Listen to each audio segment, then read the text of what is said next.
You can't do nothing. The ability to just sit and be is really hard. I'll be the first to admit that I am addicted to this feeling like I gotta be up to something. How do you know, Dr. Lyons, that you are struggling with an addiction to stress? If I'm busy, then it means I have value. And if I have value, then I'm worth something to someone else. Maybe eventually even to myself. Oh, that hit.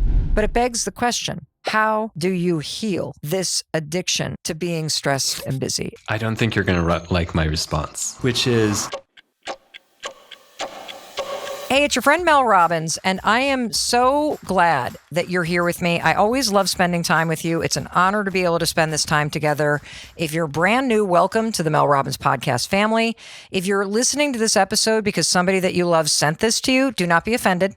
Okay? You're not the only one that struggles with busyness and feeling overwhelmed and feeling exhausted all the time. And around this time of year, I was just sharing with you about this. My busyness goes into overdrive.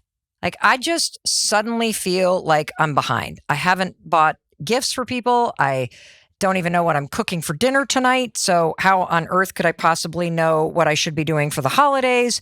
The work starts to pile up because we're getting into the end of the year and Q4. And so it's just like you're on the treadmill of life. Everybody's doing the best they can. And this time of year, it's as if somebody walks over and is like, let's move you from a nice fast walk to about a speed of 11 miles per hour, right? And you're like, oh my gosh, I hate it. Don't you hate the fact that everybody around you is busy? Think about how hard it is to make plans with your friends. Have you been on a text chain recently where you're like, oh my gosh, I miss you, I love you? You know, I'm going to give a huge shout out to my friend Maxine, because my friend Maxine, she is so good about pinging me and staying in touch, and she will throw out a date. And I'm like, oh man, I'm down in Boston taping. And then I'll throw out a date. And she's like, oh boy, you know, I'm doing this thing for work and I'm going to be gone too. And then next thing you know, it's 4 months from now.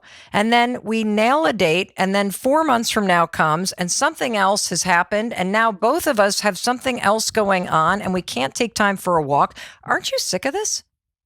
Like, really sick of this? And the reason why I wanted to talk to you about this is because busyness is one of those things that sneaks up on you. It's like Lyme disease. You didn't even know the tick bit you. And next thing you know, you can't get out of bed. And you're like, what the hell just happened? How is it that I go through life hyperventilating and my to-do list never ends and I'm not really sleeping well because I'm thinking about all the things that I didn't do? And you want to know how else this shows up?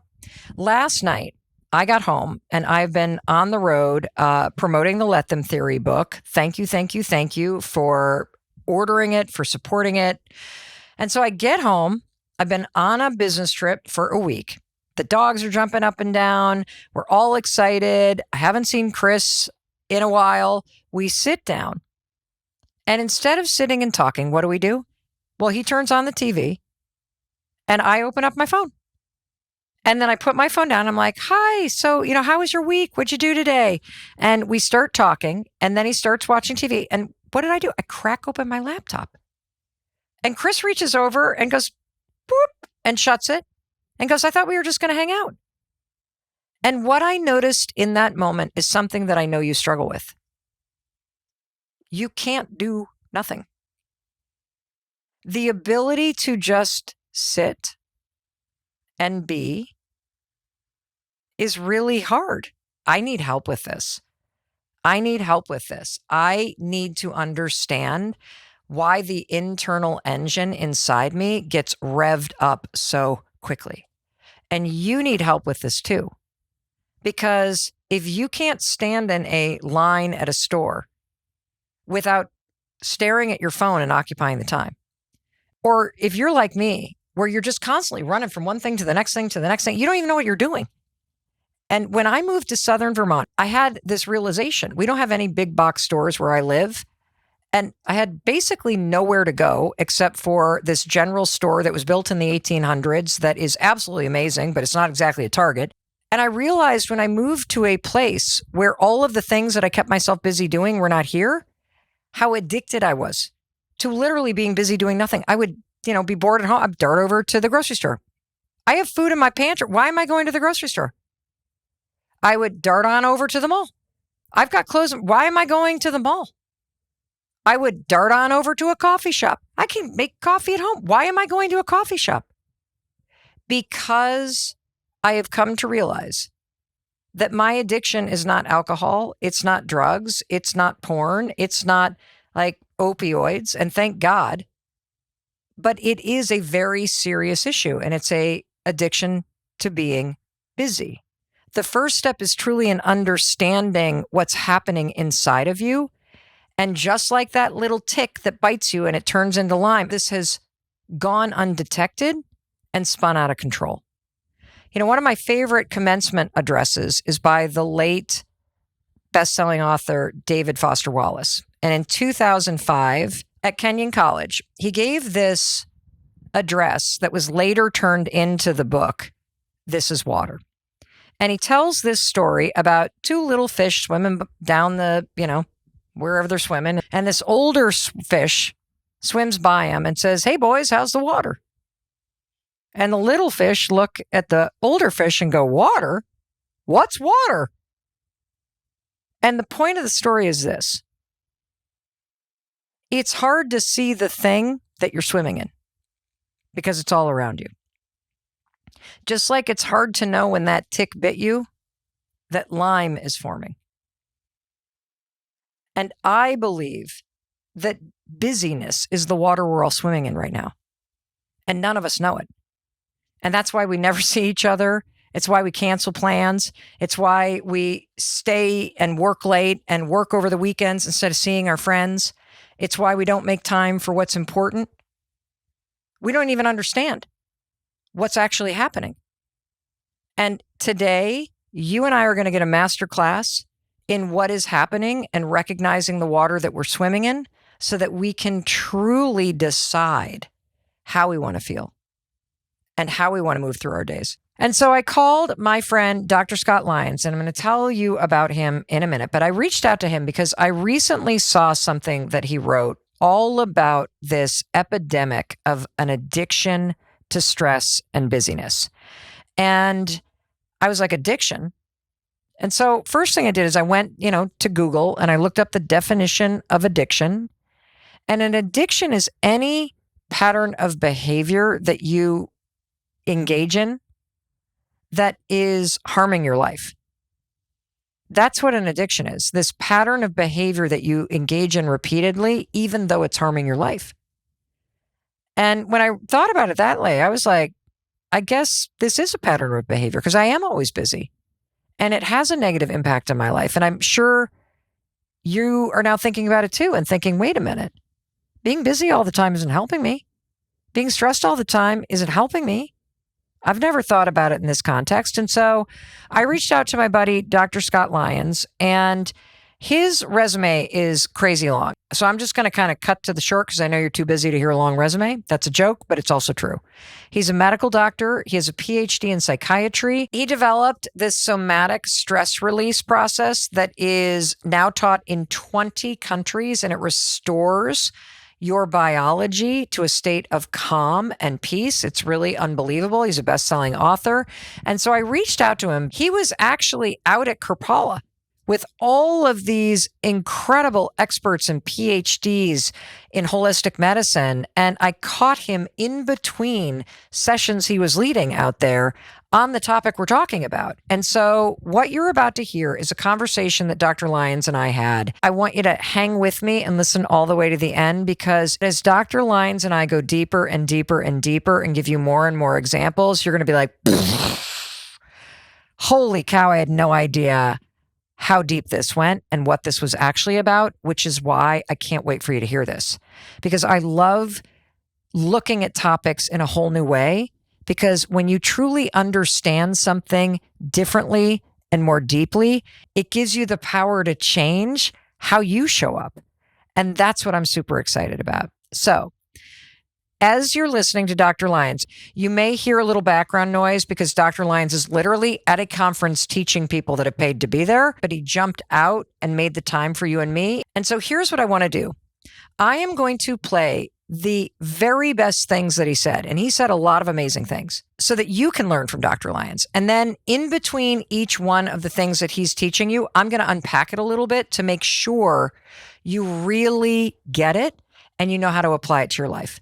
So the very first thing that I asked him was, how do you know, Dr. Lyons, that you are struggling with an addiction to stress? This is what he had to say. So I think some of the more common ways we recognize that people are addicted to stress, addicted to drama, addicted to busyness is they are constantly doing. They are in constant motion. They are in a constant state of anxious, even though they may not realize it, other people can see it. And so you'll notice it's in the language they use. They're making mountains out of molehills. They're venting. They're gossiping. They're overscheduling. It's always about the doing. It's taking up space where they are not being in the space within themselves.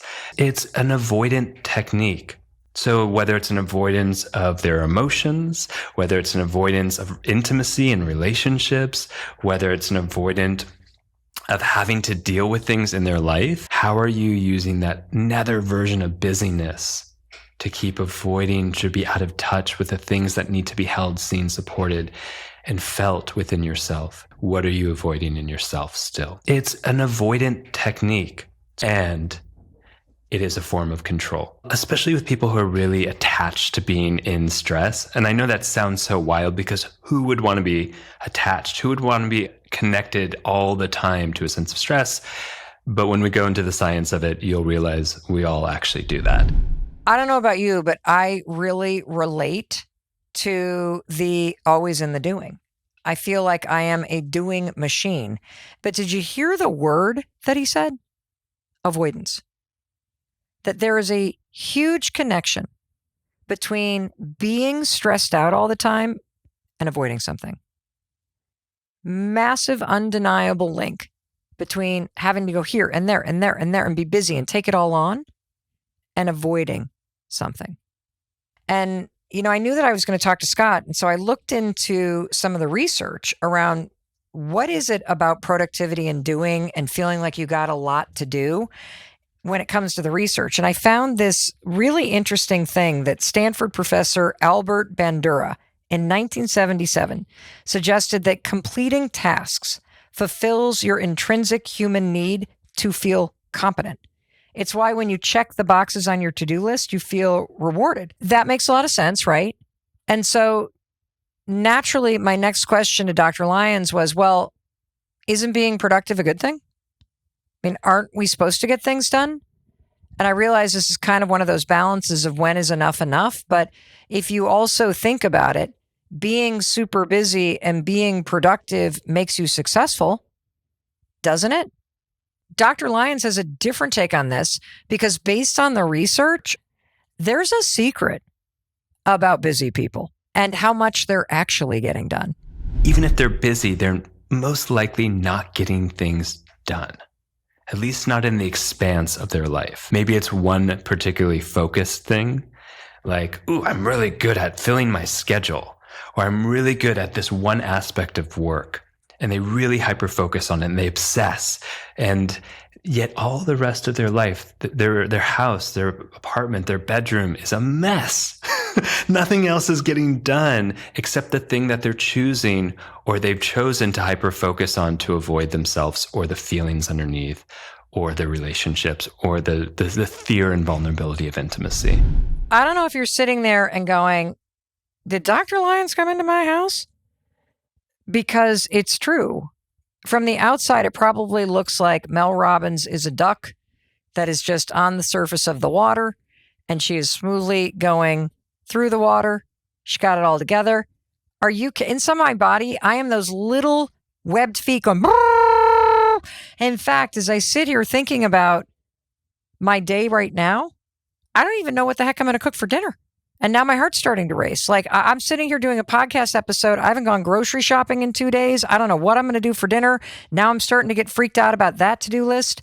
And so I think it's a very interesting thing to consider. What is all the busyness about? Why are we so busy? And I'll be the first to admit that I definitely am addicted to this kind of adrenaline and this feeling like I got to be up to something. And the other thing that I thought was interesting is the research that he's done that shows that the people that are so busy and they're so busy and they go aren't actually getting things done. And so I wanted to dive a little deeper and ask him, if this is truly an addiction, none of us want to be stressed. None of us want to be this busy. I mean, the point of life is to enjoy it and live it. It's not to run through your to-do list until you collapse into bed. What's actually going on underneath the surface? And this is what Dr. Lyons had to say. When you go to the underneath surface, what's underneath the pattern? What's underneath the survival strategy? And I think about this quote or this proverb that says, a child who is not embraced by the village will burn it down to feel its warmth. Oh, that hit. That hit. If you have any ounce of anger, that hit for you. Because here's what I kind of got out of that. That there's also this self-righteous feeling around the busyness, which creates this anger when it's not appreciated or reciprocated or recognized. Dr. Lyons, will you say that again? A child who is not embraced by the village will burn it down to feel its warmth. Meaning, what will we do to get the thing that's so deeply missing in us? And that's the most surprising thing about addiction to drama. You can get so distracted and see okay, that person's always busy. They're always making challenges that are unnecessary. Their emotional responses are totally disproportionate to what's actually happening into the environment. We all recognize that and we can go, okay, that's just who they are. They're a drama queen. They're addicted to the stress. They're addicted to the chaos. They're just constantly of chaos and crisis. But the reality is, underneath the surface of that is a deep wound that is desperately trying to be filled, that is desperately trying to be avoided simultaneously. And that's the tension here. That is such a unique tension of going, I want you, I want connection, I want to be less alone, I want to be healed. And at the same time, that connection, that intimacy, the techniques or the tools of healing feel so dangerous. And so they're just running from themselves consistently and as a way to survive and burning down the village to try to get any sense of sensation and experience and aliveness, because the numbness it takes to avoid that underlying pain is so significant that you have to do something extreme to feel alive above that. Well, that's a pretty dark way to describe busyness. I mean, but I did feel like he was talking to me, because if you're truly somebody who feels on edge all the time, you don't ask for help. You're either I got it. How many times have you said to yourself, it's just easier if I do it?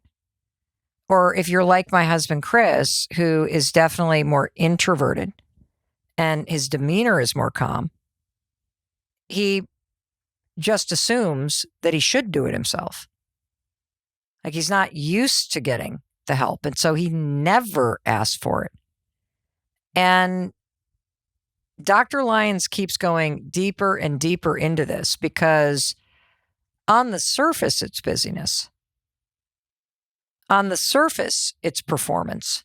On the surface, it's perfectionism. On the surface, it's this sense that you just can't screw up. You can't drop a ball, that something bad is going to happen if you don't take care of it, that everybody is on your shoulders, that, you got to take care of everyone else. It's up to you. And I think most of us feel that.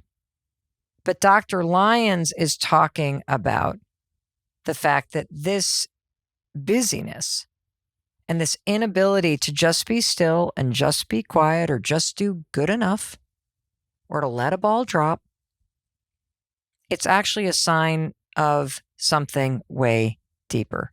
What I wanted to understand from Dr. Lyons next is what actually causes this addiction? What makes it an addiction, right? Because I had always read that addiction has to do with neural pathways, and it has to do with the dopamine cycle, and it has to do with the way that your nervous system and all that stuff is firing and wiring together. And so I was like, what does that have to do with stress? There's a lot of really interesting research that we can unpack. And it all comes back to why any addiction. And Gabor Mate is this brilliant physician and addiction specialist. And he says, don't ask why the addiction, ask why the pain. And that is the lead-in for understanding what's happening in the brain. We register emotional and physical pain in the exact same way. It's not discerned. A heartbreak is significant pain. A abandonment wound is registered in the same way that when we break an arm. And it's important to understand that because our basic human nature is to get relief from suffering. Okay, when he said that, I'm like, okay, I got it. Because I certainly have been the kind of person that after a hard day of work, I'll pour a gin and tonic or a Manhattan to take the stress off. It's almost like I'm pulling a lever in my brain to signal I can relax now, right? If you pick up a cigarette or a joint or a vape pen, or you put in that Zyn that everybody's chewing, why do you do that? Because you're seeking relief from something. If you're seeking relief from something, that means you're trying to soothe your pain. And that means that there's something going on deeper inside of you. And you're using something outside of you to try to cover up this thing. That's the basis of addiction. And as weird as it sounds, I've never thought about stress as some sort of pain release. I mean, stress causes me a lot of pain. It causes the people in my life a lot of pain when I'm stressed out. It's exhausting. It wears me out. And so I don't really understand, at least not at this point, how is this an addiction in the sense of how we think about all addictions? This is what he had to say. We have this whole physiological process called endorphins. Endorphins are those things that are releasing into your body to help you feel more pleasure, to feel pain relief, and emotional warmth, actually. It makes us feel more connected to each other. And those chemicals in our brain and our body are so significant for helping us relieve some of that underlying suffering. And if we've had childhood wounds or trauma, like most of us, we're running on a continuous process of unprocessed trauma that it constantly elicits a sense of pain. It's in our brain, we are in constant pain. That is being registered. And so understanding that we are in constant search for the things that could relieve us from that pain. And the thing that's really, really wild about all of this is that stressful activities, small traumas, kind of anxiety, fear-inducing experiences, and big jumping out of planes and, going bungee jumping, all of those actually release endorphins.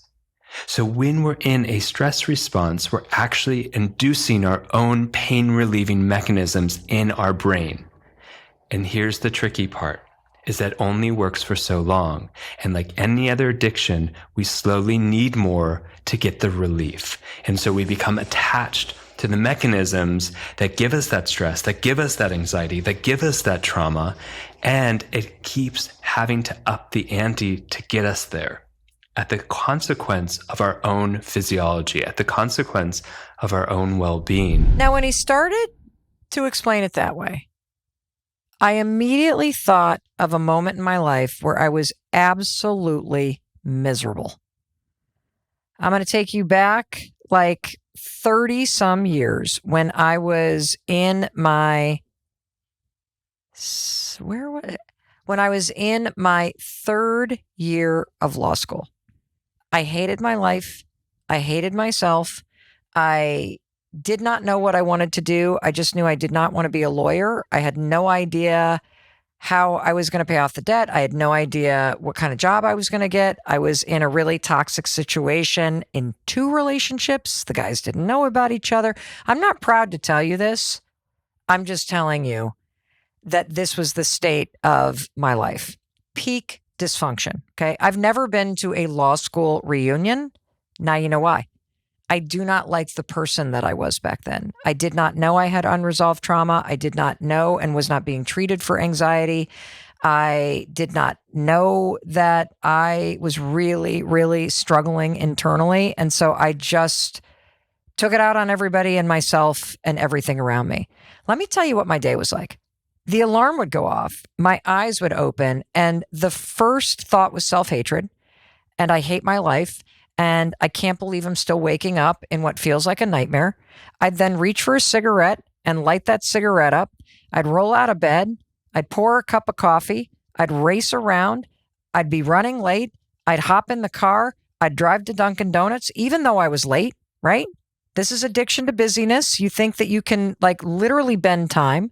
I get to class. I run in late. I sit in the back. I smell like cigarettes. I'm 10 minutes late. I'm like Pigpen and it's Snoopy, with the stuff flying around. And I've got a big gulp of black coffee with me, which is great for the anxiety when they throw that on an empty stomach with a bunch of nicotine. But little did I know at the time. And I would literally go from one thing to the next thing, to the next thing, to the next thing, to the next thing, to the next thing, to the next thing, to the next thing. I would be at the library and I could barely focus and study. And so now it's starting to make sense to me. I was super busy doing nothing but destroying my life and causing pain to myself and spinning my wheels. And then guess what? I would drink a bottle of wine and go to bed, and I would wake up and do the whole damn thing again. I was absolutely stuck. And I knew I was miserable. But here's the thing about being unhappy or just having the sense that things aren't right or they're not aligned or not really liking where you are or not knowing what the next right step is. As long as you keep busy, you don't have to think about it. As long as you are running from one thing to the next, you don't have to have the hard conversation. As long as you are darting from this and darting from that, you got a to-do list, you don't have to deal with the things that bother you. And I think that's part of the reason why everybody's always on their phones, because if you have a random moment right now, you actually have to be with yourself. And that's what Dr. Lyons is talking about. He's talking about this inability to sit with ourselves, to be connected to ourselves. Because the truth is, when you're doing something, you think you're doing good. When you're doing something, you think it's the doing that brings you value. When you're doing something and performing, and heaven forbid you do it well, then you get the praise, then you get the love. But if you have to sit quietly with yourself, have you ever heard those reports of people that go to these silent meditation retreats and have a psychotic break? That's because they have to sit with themselves. And we're all running from ourselves at some level. We're all running from our thoughts on some level. And yes, you have to take care of the kids and the dog, and you don't want to get fired from work. But there's a way to downshift and unplug from this internal thing that keeps you from just connecting with yourself and perhaps facing what you're running from. And that's what Dr. Lyons says is the core reason why there's an epidemic of an addiction to busyness and stress. Because nobody wants to do the internal work. Nobody wants to look internally at what's not working. I'd rather just be out here and post the nice photos and post the filter and make y'all think like I got it going on. As long as I'm busy, you can't catch me. As long as you're running, you can outrun this stuff. The fact is you can't. And that's what Dr. Lyons is saying this conversation's about. It's about the power of doing the real work and facing what this is truly about. And, as I'm having these epiphanies that I shared with him and now I'm sharing with you, he's like, well, that's not even the half of it, Mel. It's not just that this is something that's wired in your brain and you start to crave the distraction, right, from stillness. there's a whole nother mechanism around busyness and this kind of chronic state of stress and having to do something all the time, whether it's looking at your phone or running the errand or logging on to work again or jumping on this or doing that or saying yes or overscheduled. And that's dopamine. Check this out. One of the other components of addiction is dopamine, right? It's a neurotransmitter associated with reward and motivation and pleasure again. Notice how we're talking about those two neurotransmitters are about pleasure seeking or moving away from pain. And that's so essential. And even busyness. Yeah, I'm doing more and more and more and more. I'm going to all these social events. I'm doing all these work activities. I am doing, and the doing keeps me away from the feeling. And so I get another dopamine hit because the feeling that I would be feeling if I could is likely the things I've been avoiding for a long time. And that's painful. I really want you to ask yourself, what are you avoiding?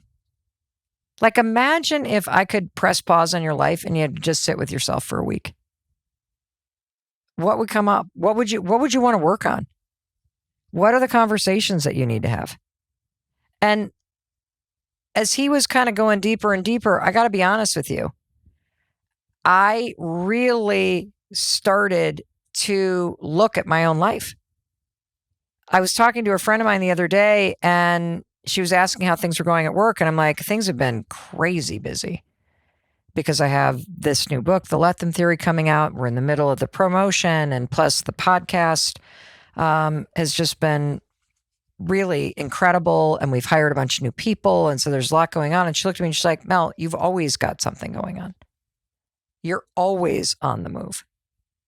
And I stopped and thinking, I was like, you're right. And I have a lot of energy about it. But when I think about my husband, he's always got something going on. Always. He just seems to be a little bit calmer about it. But there's always something that he is doing. It's like every single second of our lives has become scheduled.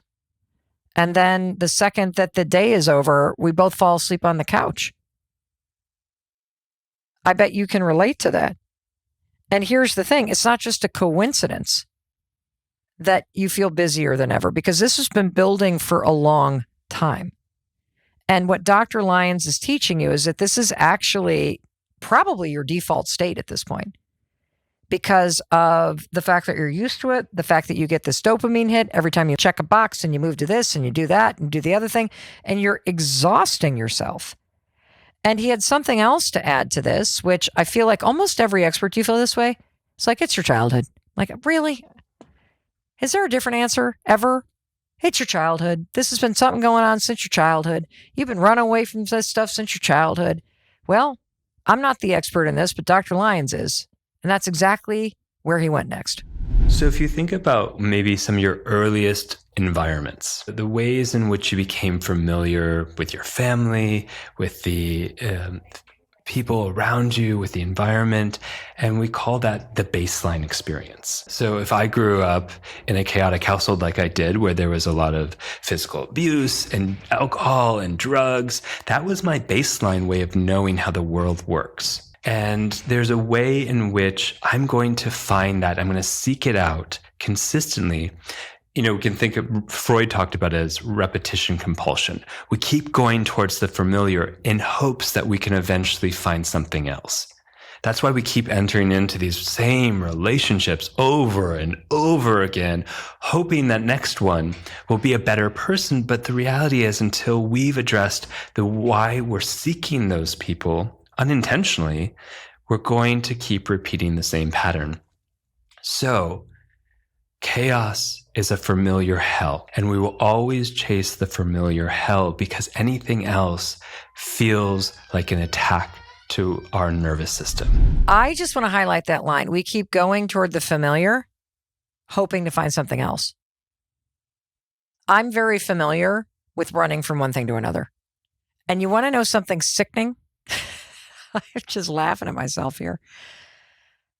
Because what else are you going to do? Is that I have said probably for the last 3 years at work, It's going to get better in about 2 months. I promise you. Things are going to slow down really soon. We are working really hard here to get into a rhythm, to have systems. Things are going to get predictable. You want to know what's happened? Things have gotten more chaotic, for crying out loud. And I think I am partially to blame. If I'm constantly moving toward more, and I expect it to become less, then I'm part of the problem. And one of the reasons why I wanted to have this conversation with you is because I think oftentimes you don't think you have a choice. You think, if only I can just get through this workload. Once I just get this paper done. Once I just get through this month, or I pay off this bill, or we get through this round of chemo, or we have this issue resolved, then I will be able to slow down. Then I can bring a state of calm. And here's what I'm going to tell you and why I wanted you to listen to Dr. Lyons today. It's because the things around you and outside of you, and the chaos at work, or the stuff that you're dealing with your aging parents, or the breakup that you're going through, that is all happening outside. It is possible, according to Dr. Lyons, for you and I to be in very stressful and demanding situations and actually flip the switch and not add to it. That you can have stress happening outside of you and not trigger the addiction to stress inside of you. That you can have a lot that you are responsible for, because I know you're responsible for a lot and doing a lot, without tipping it into an addiction of always being on and always saying yes and always revving the engine at a super high level. That there's another way to go through this. And part of the issue with why it's very hard to recognize this, let's go back to David Foster Wallace. What's water? I'm swimming in water? I don't even know I'm swimming in something. I thought I was just like moving my fins and moving around. But this thing is water? Recognizing that this is how you're wired right now. It's in and it's out. It's busyness and stress. It's always doing. And what's funny is every generation sees it in the younger generation. Because I bet you see it in your kids. Oh, they're always on their phones. They're always online. They always have to be texting. They always have to be with the TV. They always have to be this. My mom's like, she's always working. She's always traveling. She never has time. She can't call. She's busy. And I'm sure that my grandmother said to my mom, oh, she's always at a retail store. She's always running to service league. She's always playing tennis. She's always with Mahjong. She's always doing this. She's always doing that. This is not unique to the younger generation. What's water? See, you're swimming in it, so you don't see it. If you can't make a date with your friends until sometime 3 months from now, this is a problem. If you collapse at the end of the night and beat yourself up for the things you didn't do, this is a problem. If you are constantly feeling like you got to get it right, or something terrible is going to happen, you're going to get fired, or this is a problem for you. If you need a drink at the end of the night to turn your brain off, this is a problem for you. If you can't stand in a line and not have to stare at your phone, this is a problem for you. If you can't turn off the news at night, you just sucked into the headline. This is a problem for you. And Dr. Lyons is saying there's a better way to live and move through life, recognizing that this is something that you do automatically as the first step. And he also had something a little bit more profound about why it's important to recognize that this is actually something that you're dealing with. This is what he had to say. I think it's really important to recognize that we contribute to our own suffering. And that's such a hard thing to hear, because when the world feels like it's against us and we're in that place of victimhood, which so many of us do, that is one of the essential qualities of this addiction to stress, that the world is coming at us, that it's coming for us, but it's not with us, that sense of being alone.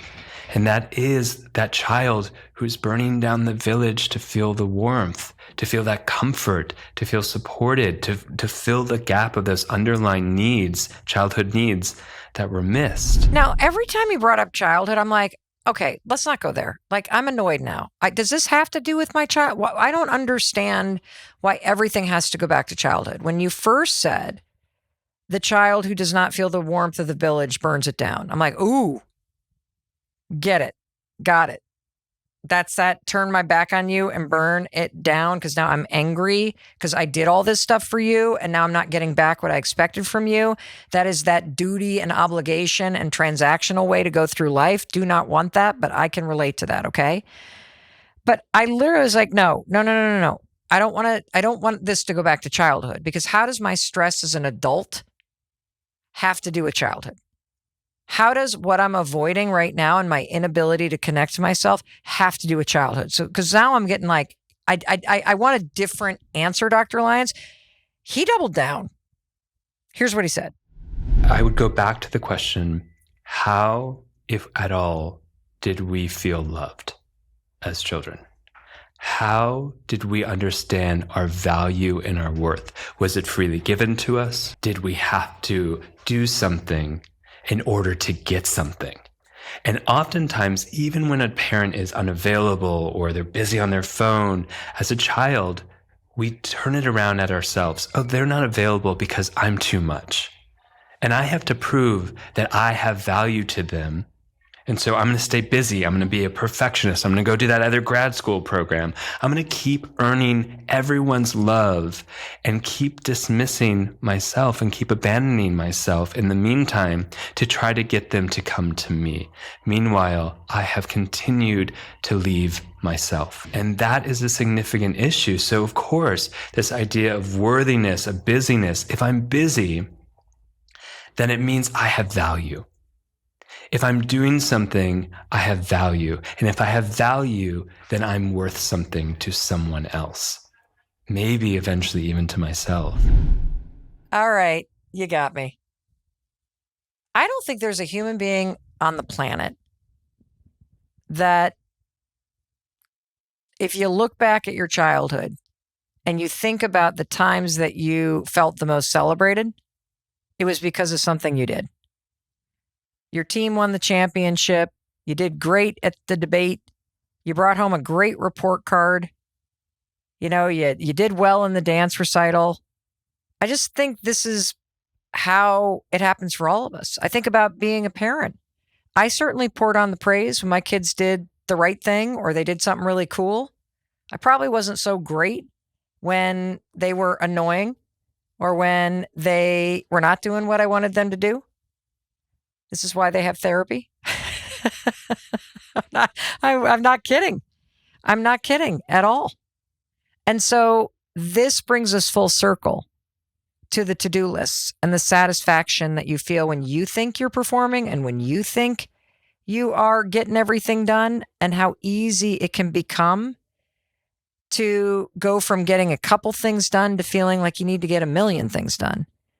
And it is true that if you got a lot of positive attention when you were acting correctly or when you were doing great things that people could brag about, which is basically how every single person was raised, then of course you would feel great when you're getting things done. Of course your self-worth gets tied to whether or not you're doing something. And it also explains why when you're not doing something, you feel like a loser. When you lose your job, you think that means that you have lost your worth. That when you don't get into the top school, that somehow that means you're the bottom of the human race. This makes perfect sense because all of us, including you, including your parents, including your grandparents, including your kids, felt the most loved and adored when they were doing something that, quote, earned it. And this is the major mistake in human wiring, I think, that you interpret the doing with worthiness.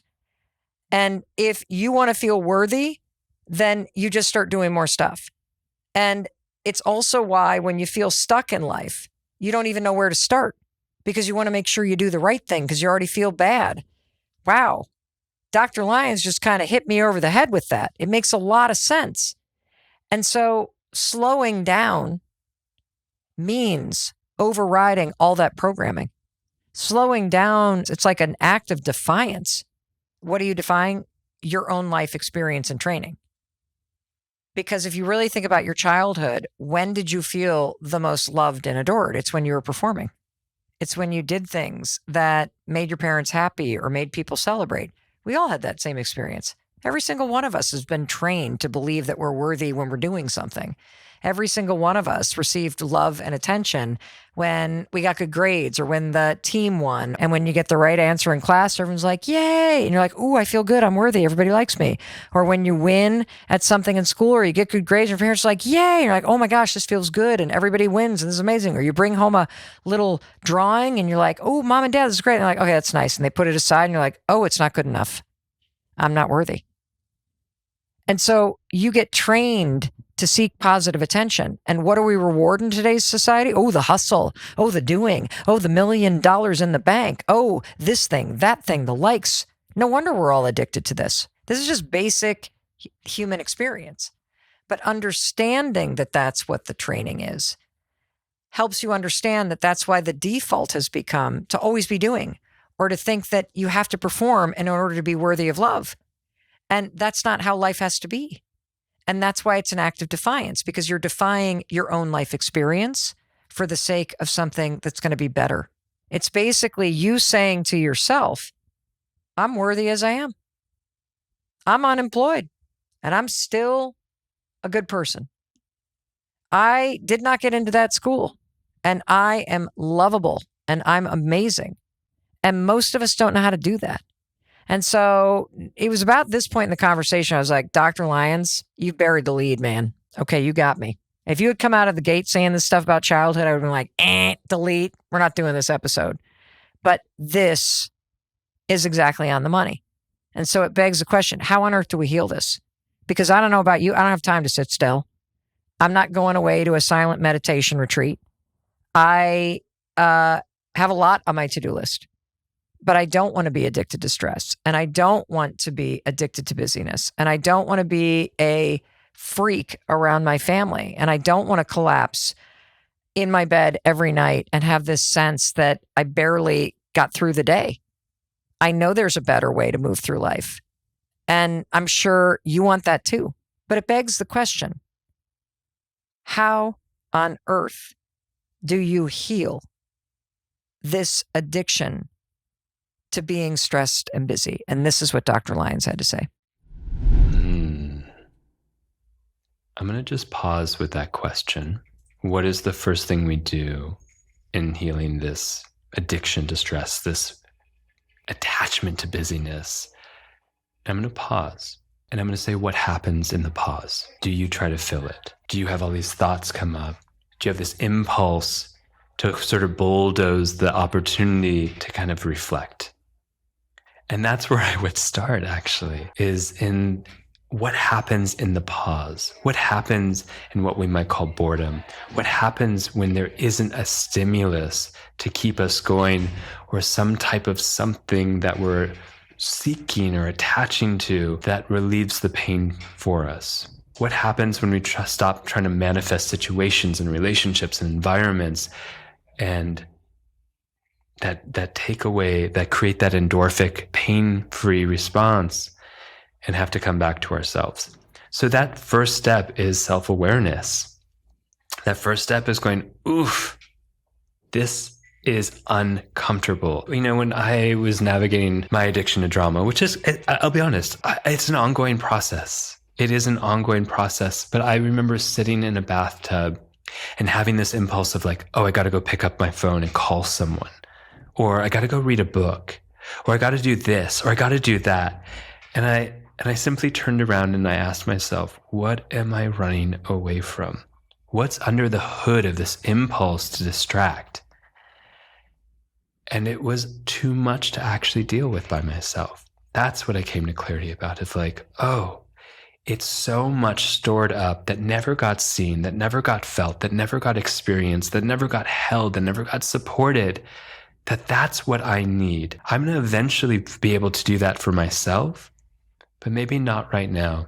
So finding someone who can hold you in the discomfort of silence, the discomfort of not being in an activated, stressful state, or the anxiety, or the trauma, or the busyness, and just say, I'm here with you.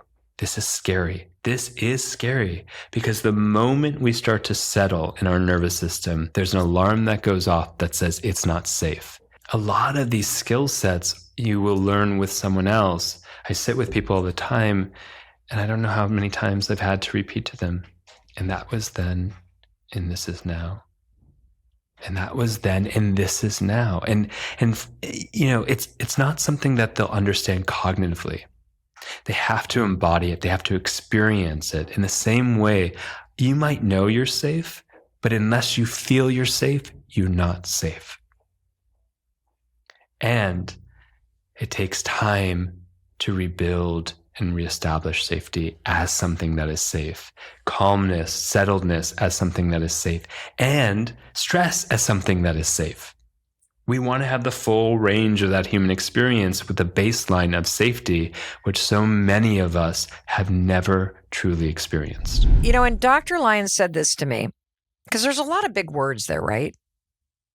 And oftentimes when you talk about busyness or stress and then you take it to trauma or I'm not safe, it feels like a giant leap. But I want to give you a little exercise that I think is extraordinarily revealing. The next time you are standing in a line at a store, and I'm not talking about a line where you're like next up. I'm talking like there's 3 or 4 people in front of you. So it's going to take 5 to 10 minutes.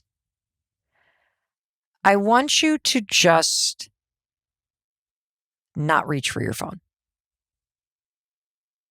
I want you to try to stand in a line, I kid you not, for 5 to 10 minutes and just be with yourself and be with your thoughts.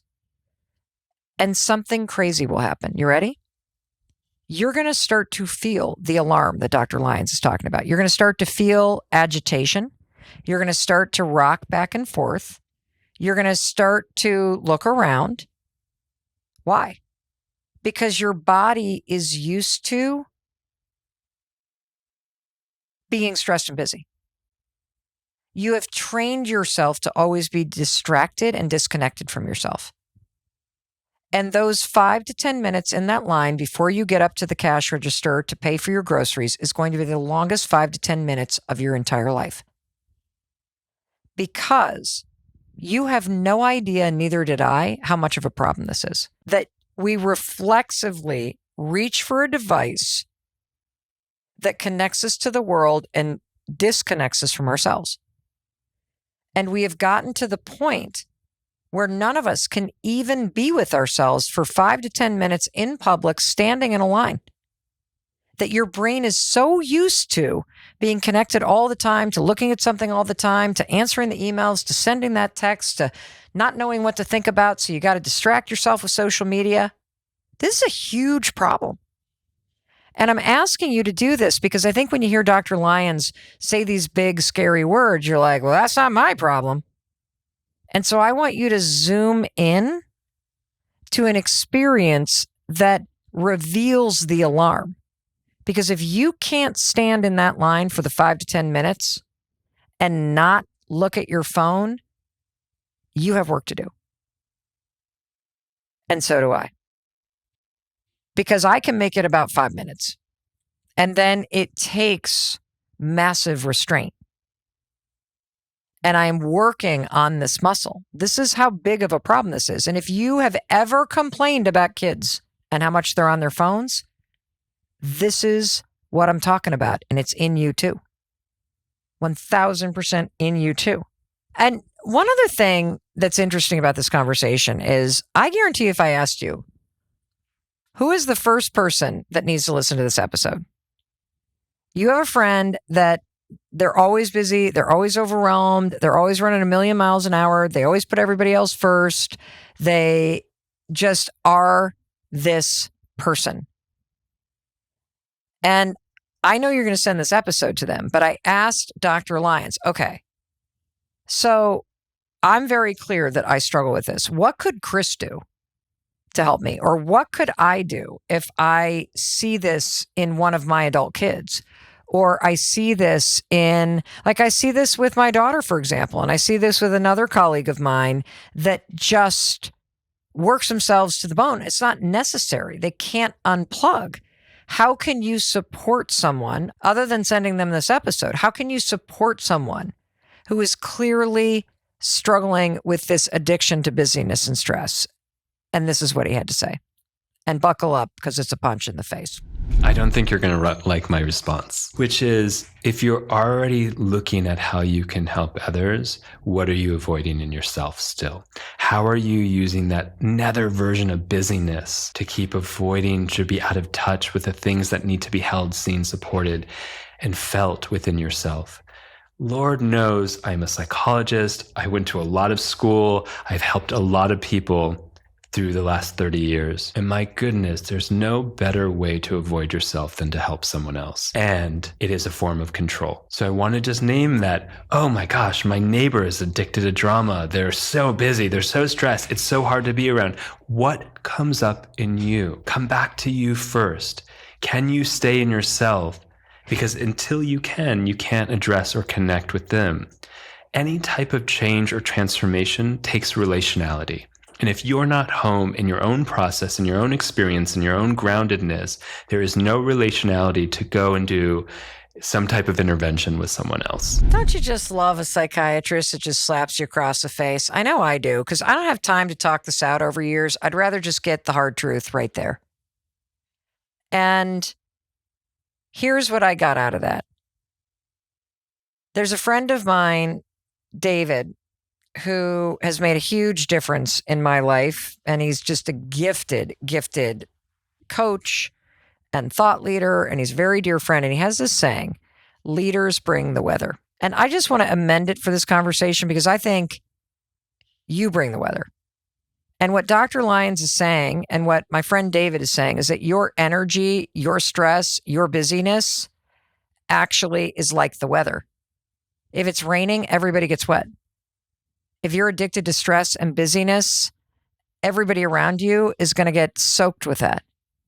And what he's basically saying is, before you think you're going to solve everybody else's problem, you're going to get your kids off their phones, and you're going to get your family more present, and you're going to do all this stuff for everyone else, you got to get your own house in order.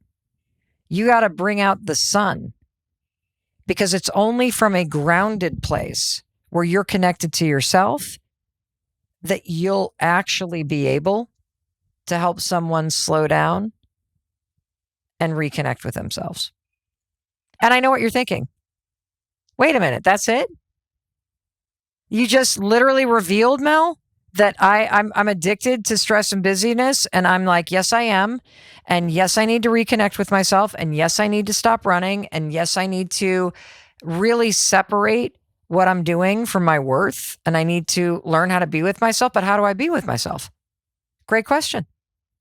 The next time you're standing in line, try to not look at your phone for 5 minutes. It is a radical and difficult thing to do. And just be with yourself. The next time you come home and you walk into the house like a freaking hurricane, take a deep breath. Don't look at your phone. Remind yourself that you're bringing the weather. Settle yourself. And be with yourself. This is a muscle. You know, I know it sounds kind of unsatisfying, like, well, how do I end the drinking addiction? Don't drink. Easier said than done. I get that. I mean, I am the number one offender of this. But I know there's a better way to live. And so all day long, I am constantly catching myself. Don't send that text. Come back and connect with yourself. Don't look at your phone. Just be present with yourself.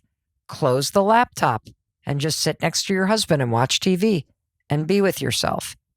Oh, I'm like telling myself I got to work. No.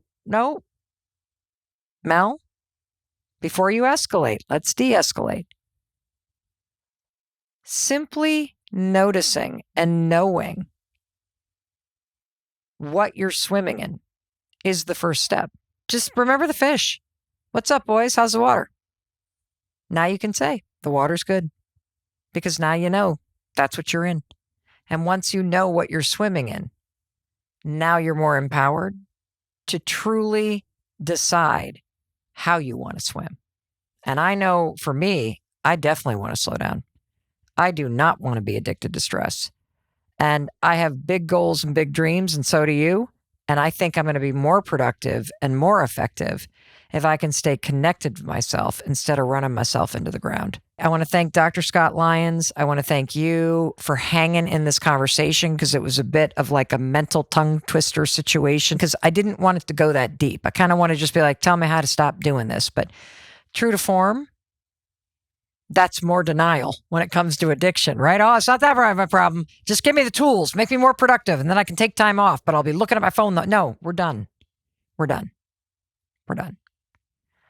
And in case no one else tells you, I wanted to tell you, I love you and I believe in you. And I believe in your ability to take this wisdom and just do the simple, important daily work to reconnect. To remind you that it's in the being, not the doing, that you're going to find the worth and the love and the freedom that you deserve. Because the experience of life is how it feels to live it. And I, for one, am sick and tired of being busy.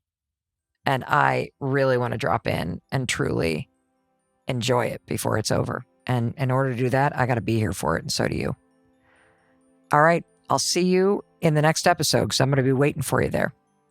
I'll talk to you then. One more thing. I know you're thinking, oh my God, Mel, I want to watch more.